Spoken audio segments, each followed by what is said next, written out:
Պայքար ազգային ինքնության համար արժանապատվության շեշտադրմամբ, թե մոռացություն եւ ուրացում գլոբալիստական սոուսով, որն եք նախընտրում։ Այս շաբաթ Հանրապետության հրապարակում կողք կողքի մի քանի մետրի վրա էին հակադրվող արժեքները, ու որքան էլ տարօրինակ է, երկրորդն էր ընթանում կառավարության բարձր հովանու տակ։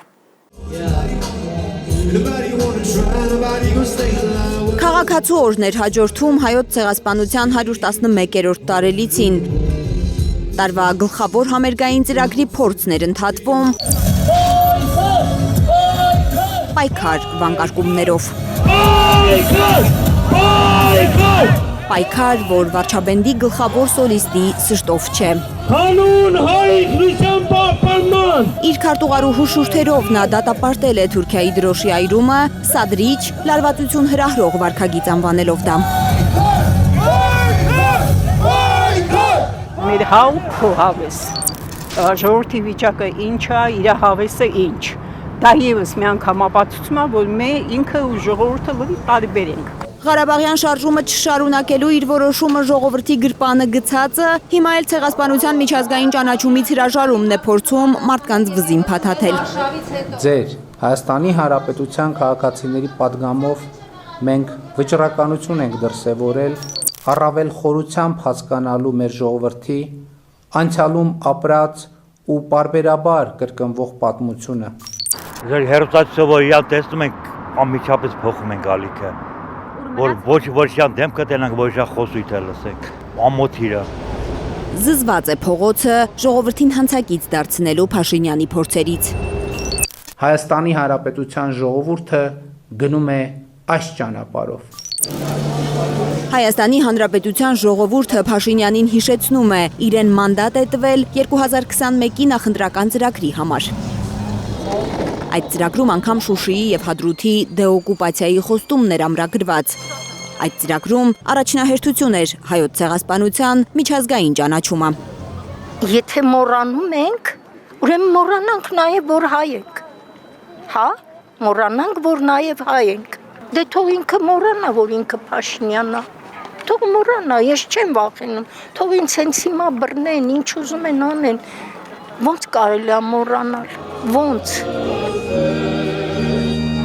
Կարծում եմ այս խոսքից տեսնում եք, որ ոչ մի բան մոռացված չի եւ չի մոռացվելու երբեք։ Ժողովուրդը իր կարծիքը ուղղակի ցեղասպանության փաստի նկատմամբ մարտահայտում է այսպիսի խոսքով եւ ոչ մի կառավարություն, ոչ մի քաղաքական գործիչ, ոչ մի կուսակցություն չի կարող ուղղակի այս ամենը փակել կամ մոռացության մարտել։ Սիրելի հայրենակիցներ, մեր տաղավարում է Հայաստան խմբակցության անդամ Քրիստինե Վարդանյանը։ Բարի երեկո, Տիկին Վարդանյան, շնորհակալ եմ, որ այստեղ եք։ Ով, երբ եւ ինչպես է Փաշինյանին մանդատ տվել տրամագծորեն փոխելու նախընտրական ծրագիրը, որի համար ստացել է ժողովրդի քվեն եւ վարելու սկզբունքորեն ուրիշ քաղաքական կուրս։ Ինքն է անընդհատ հողում անում ժողովրդի կամքի։ Ես երբը չեմ կարողանա կոնկրետ նշել, բայց ովը եւ ինչպես էլ չեմ կարողանա, բայց ովը եւ ովքերը հաստատ կարող եմ, Ալիևն ու Էրդողանն են այդ մանդատը տվել, եթե այդպիսի մանդատ կա, կամ Հայաստանից դուրս են այդ մանդատը տվել, որովհետեւ հաստատ հայ ժողովուրդը չի տվել, չտալը երևում է ամեն տարի ցեղասպանության հուշահամալիր բազմամարդ,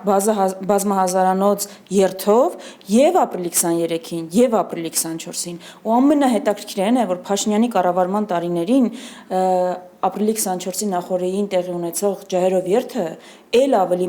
բազմամարդ, էլ ավելի դինամիկ է դարձել, որովհետև երթը պահանջատիրական երթ է, երթը պայքարի երթ է եւ շատ հետաքրքիր է ինչպես է Փաշինյանի կառավարման տարիները եւ քաղաքականությունը գնալով նմանվող Ադրբեջանի եւ Թուրքիայի հայտարարություններին հնչեցվող հայտարարությունները հակառակ էֆեկտով ու բնազդաբար կարծես մարդիկ դրան հակադարձում են իրենց վարքով եւ մենք տեսնում ենք որ մանդատ եթե տրվել է այդ մանդատը Հայաստանից դուրս է որովհետեւ Փաշինյանի եւ նախընտրական ծրագրերը եթե նայենք եւ այն հայտարարությունները որոնք գոնե միջև այս վերջին հայտարարությունները հնչում էին դրանք շատ ավելի ռադիկալ էին թույլ տվեք ասել քան դաշնակցականների հայտարարությունները դրա համար